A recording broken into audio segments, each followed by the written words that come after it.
everyone, I'm Dr. Varsha and welcome to Dr. Varsha's Eye Space. നമ്മൾ റമദാൻ സീരീസാണ് ഇപ്പോൾ ചെയ്തുകൊണ്ടിരിക്കുന്നത്. അപ്പോൾ റമദാൻ നോമ്പെടുക്കുമ്പോൾ ചില ബുദ്ധിമുട്ടുകൾ ഓൾറെഡി ഞാൻ പറഞ്ഞിട്ടുണ്ടായിരുന്നു. നമ്മൾ ദീർഘനേരം ഭക്ഷണം കഴിക്കാതിരിക്കുമ്പോൾ ചില ബുദ്ധിമുട്ടുകൾ ഉണ്ടാകും. ക്ഷീണം നോർമലായിട്ട് എന്തായാലും എല്ലാവർക്കും ഉണ്ടാവും. പക്ഷേ അതൊരു സ്റ്റേജ് എത്തുമ്പോൾ നമ്മൾ ശ്രദ്ധിക്കേണ്ടതായിട്ടുണ്ട്. അമേരിക്കൻ ഡയബറ്റീസ് അസോസിയേഷനിൽ ഹൈപ്പോഗ്ലൈസീമിയ അല്ലെങ്കിൽ ലോ ഷുഗർ ഉണ്ടാകുന്ന കണ്ടീഷൻ ഒരു മെഡിക്കൽ എമർജൻസി ആയിട്ട് തന്നെയാണ് കണക്കാക്കുന്നത്. അപ്പോൾ ചിലപ്പോൾ നമുക്ക് അറിയുന്നുണ്ടാവില്ല ഈ ബുദ്ധിമുട്ട് ലോ ഷുഗറിൻ്റെ ആണെന്ന്. അങ്ങനെ അറിയാത്തവർക്ക് വേണ്ടിയിട്ട് എന്തൊക്കെയാണ് അതിൻ്റെ സിംറ്റംസ്, അതുപോലെ ആരൊക്കെ ശ്രദ്ധിക്കണം എന്നൊക്കെയാണ് നോക്കേണ്ടത്. നമ്മളിപ്പോൾ ഡയബറ്റീസിന് മെഡിസിൻ എടുക്കുന്നവരാണെങ്കിൽ, ഇൻസുലിൻ എടുക്കുന്നവർ, അതുപോലെ തന്നെ പ്രായമുള്ളവരാണെങ്കിൽ, ഗർഭിണികളാണെങ്കിൽ, അങ്ങനെയൊക്കെ ചില കാറ്റഗറിക്ക് ഈ സിംറ്റംസ് ഒക്കെ കാണുകയാണെങ്കിൽ നമ്മൾ കുറച്ച് കൂടുതൽ കെയർ അവർക്ക് കൊടുക്കേണ്ടതായിട്ടുണ്ട്.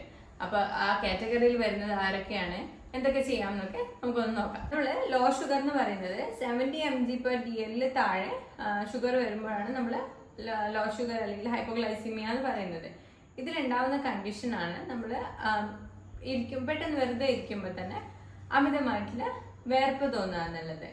അപ്പോൾ നമ്മൾ നോർമലി ഒരു ക്ഷീണം ഉണ്ടാവും, പക്ഷെ നമ്മൾ ഒന്നും ചെയ്യാതെ ഇപ്പോൾ ഫുഡൊക്കെ കഴിച്ചിരിക്കുമ്പോഴും നമുക്ക് ഒരു നോർമൽ അല്ലാത്ത രീതിയിൽ വേർക്കുക, ബോഡി തണുത്തിട്ട് തന്നെ ആയിരിക്കും, പക്ഷെ കയ്യിലും കാലിലും ഒക്കെ വേർപ്പ് തോന്നുകയാണെങ്കിൽ ഇത് ചിലപ്പോൾ ലോ ഷുഗറിൻ്റെ ഒരു കണ്ടീഷൻ ആയിരിക്കാം.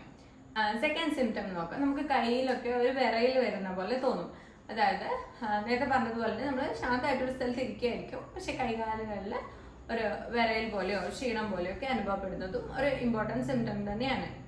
അമിതമായിട്ട് വിശപ്പ് അനുഭവപ്പെടുക എന്നുള്ളതാണ് അടുത്ത സിംറ്റമായിട്ട് വരുന്നത്. നമ്മൾ നോർമലി കഴിക്കുന്നതിലും കൂടുതൽ ചിലപ്പോൾ രാവിലെ ആയാലും നോമ്പ് തുറക്കുന്ന ടൈമിലായാലും കഴിക്കുന്നുണ്ടാവും, പക്ഷേ ആ കഴിച്ചത് നമുക്ക് പോരാന്നുള്ളൊരു ഫീല് വരും. അതായത് നമ്മൾ ഗ്ലൂക്കോസ് പ്രോപ്പറായിട്ട് നമ്മളെ ബോഡിയിലേക്ക് എത്താത്തൊരു അവസ്ഥ ഉണ്ടാവും. ഇതാണ് നമ്മൾ ലോ ഷുഗർ എന്ന് പറയുന്നത്. അപ്പോൾ ഒരു ഇമ്പോർട്ടൻ്റ് സിംറ്റമാണ് അമിതമായിട്ട് വിശപ്പ് ഉണ്ടാവുക. സിംറ്റം നോക്കുകയാണെങ്കിൽ നമുക്ക് എന്തെങ്കിലും ഒരു ഡിസിഷൻ എടുക്കുന്നതിലൊക്കെ ഒരു കൺഫ്യൂഷൻ ഉണ്ടാവുക. നമ്മുടെ അടുത്ത് ഒരാളൊരു കാര്യം വന്ന് ചോദിക്കുകയാണെങ്കിൽ നമുക്കത് പ്രോപ്പറായിട്ട് ഒരു ഡിസിഷൻ പറയാനോ അല്ലെങ്കിൽ റിപ്ലൈ ചെയ്യാനോ പറ്റാത്തൊരവസ്ഥ, ഈ കാര്യങ്ങളൊക്കെ ചിലപ്പോൾ ലോ ഷുഗറിൽ കണ്ടെന്ന് വരാം.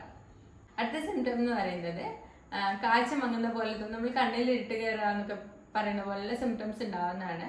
അപ്പോൾ ഇതൊക്കെ കാണുമ്പോൾ എന്തായാലും നമ്മൾ അവെയർ ആവും ഉറപ്പായിട്ടും. പക്ഷേ ഇത് അറിയാത്തവർക്ക് വേണ്ടി പറയുന്നതാണ്. ഇങ്ങനൊരു സിംറ്റം നിങ്ങൾ നോമ്പെടുക്കുന്ന സമയത്ത് ഉണ്ടാവുന്നുണ്ടെങ്കിൽ അത് മേ ബി ലോ ഷുഗറിൻ്റെ ആവാം. അപ്പോൾ ഒന്ന് അവെയർ ആയിട്ട് അതിന് വേണ്ട കാര്യങ്ങൾ ചെയ്യേണ്ടതായിട്ടുണ്ട്. അടുത്ത മെയിനായിട്ടുള്ളൊരു സിംറ്റമാണ് ഹൃദയമിടിപ്പ് കൂടുതലായിട്ട് തോന്നുക എന്നുള്ളത്. നമ്മൾ ഒരുപാട് നേരം നടന്നാലൊക്കെ ഒരു കിതപ്പും ഹൃദയത്തിൻ്റെ സൗണ്ട് പുറത്തേക്ക് കേൾക്കുന്ന പോലെയൊക്കെ തോന്നാറില്ലേ? ആ ഒരു സിംറ്റം ഉണ്ടെങ്കിൽ അതും ലോ ഷുഗറിൻ്റെതായിരിക്കാം. തലവേദന ഒരു മെയിൻ സിംറ്റമായിട്ട് ലോ ഷുഗറിൽ കാണാറുണ്ട്. പക്ഷെ നമ്മൾ തലവേദന ഉണ്ടാകുമ്പോൾ നമ്മൾ എന്തായാലും ചിന്തിക്കുക, ഒന്നും ഫുഡ് കഴിക്കാത്തല്ലേ, വെള്ളം കുടിക്കുന്നില്ലല്ലോ, പിന്നെ ഇപ്പോൾ ക്ലൈമറ്റ് ഉണ്ട്, നല്ല വെയിലല്ലേ, അങ്ങനെയൊക്കെ ആയിരിക്കാം. പക്ഷെ അത് നമ്മൾ ചെറിയ കാര്യമായിട്ട് കണ്ട് ഒഴിവാക്കരുത്. ലോ ഷുഗർ ഉണ്ടായി കഴിഞ്ഞാൽ തലവേദന ഉണ്ടാവും. അപ്പോൾ തലവേദന ഉണ്ടെങ്കിൽ ഡയബറ്റീസ് ഉള്ളവരാണെങ്കിൽ ഒന്ന് ചെക്ക് ചെയ്ത് നോക്കുക. ചിലപ്പോൾ 70 mg/dl കുറവായിരിക്കും ആ ടൈമിൽ ഷുഗർ ഉണ്ടാവുക. അടുത്തൊരു സിംറ്റമാണ് നമുക്ക് ബലക്കുറവ് പോലെ തോന്നുക. അതും നമ്മൾ കോമൺ ആയിട്ട് എടുക്കും അല്ലേ? കാരണം എന്തായാലും ഈ സമയത്ത് ഒരു ക്ഷീണം ഉണ്ടാവില്ല എന്നുള്ളത്. നോർമലി എല്ലാവർക്കും ഒരു ക്ഷീണം ഉണ്ടാവും നോമ്പെടുക്കുമ്പോൾ. പക്ഷെ ഡയബറ്റീസ് ഉള്ളവർക്ക് ഉണ്ടെങ്കിൽ നമ്മൾ ചിലപ്പോൾ കുറേ ദിവസമായി ചെക്ക് ചെയ്യാത്തതായിരിക്കും. അങ്ങനെ ഒരു സിംറ്റം ഉണ്ടെങ്കിൽ ഒന്ന് ചെക്ക് ചെയ്ത് നോക്കാം. പിന്നെയുള്ളൊരു സിംറ്റമാണ് ബോധക്ഷയം. ഇത് ഉണ്ടായി എന്തായാലും നമ്മൾ ഹോസ്പിറ്റലിൽ പോവോ, എന്തെങ്കിലും പ്രിക്കോഷൻസ് എടുക്കുക എന്തായാലും ചെയ്യും. അപ്പോൾ ബോധക്ഷയത്തിലേക്ക് എത്താതിരിക്കാനാണ് ഈ മുന്നേയുള്ള സിംറ്റംസ് ഒക്കെ പറഞ്ഞത്. ഇതിലേതെങ്കിലുമൊക്കെ കാണുന്നുണ്ടെങ്കിൽ തന്നെ ഒന്ന് ചെക്ക് ചെയ്യുക. എന്നിട്ട് അന്ന് ടാബ് എടുത്തിട്ടില്ലെങ്കിൽ ടാബ് എടുക്കുക. അതുപോലെ തന്നെ അതിന് വേണ്ടതായിട്ടുള്ള കാര്യങ്ങൾ ചെയ്യുക. നോമ്പ് തുറക്കണമെങ്കിൽ നോമ്പ് തുറക്കേണ്ടതായിട്ടുണ്ട്. എപ്പോഴാണ് നോമ്പ് തുറക്കേണ്ടതെന്ന് നോക്കാം.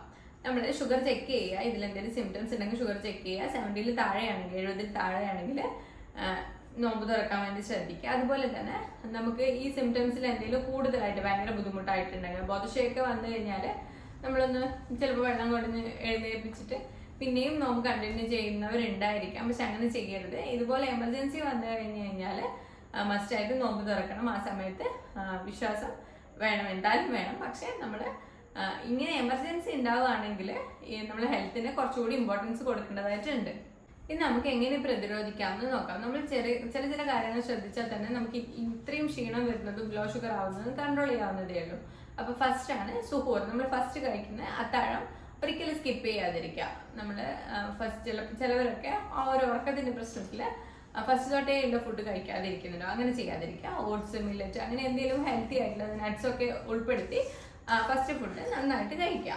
പിന്നീട് ഇതാണ് മരുന്നും പ്രോപ്പറായിട്ട്. കാരണം നമ്മൾ ആ ടൈമിൽ കഴിച്ചാലേ മരുന്ന് കഴിക്കുന്നുള്ളൂ. പിന്നെ നോമ്പെടുക്കുമെന്നുള്ള വെള്ളം ഒന്നും കുടിക്കാത്തതിനാൽ മരുന്ന് കഴിക്കില്ല. അപ്പൊ രാവിലെയും രാത്രിയുള്ള മരുന്ന് അതുപോലെ തന്നെ ഇൻസുലിൻ കറക്റ്റായിട്ട് എടുക്കാൻ ശ്രമിക്കുക. പിന്നെ അധികം വെയിൽ കൊള്ളാതിരിക്കുക.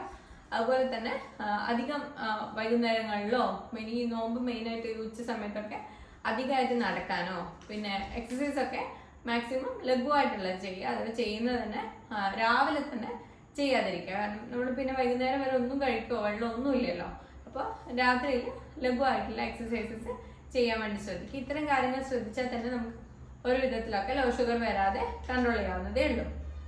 ഇന്ന് നമ്മൾ വളരെ ചെറിയൊരു കാര്യമാണ് ഡിസ്കസ് ചെയ്തത്, പക്ഷെ ഇത് വളരെ ഇമ്പോർട്ടൻ്റ് ആണ്. ഇത്തരം സിംറ്റംസ് കണ്ടു കഴിഞ്ഞാൽ കൂടെയുള്ള ആർക്കെങ്കിലും ഡയബറ്റിസ് എല്ലാവരുണ്ടെങ്കിൽ അവരുടെ അടുത്തൊന്ന് പറയാം, ഒന്ന് ഷുഗർ ചെക്ക് ചെയ്ത് നോക്കണം എന്ന് പറയുക.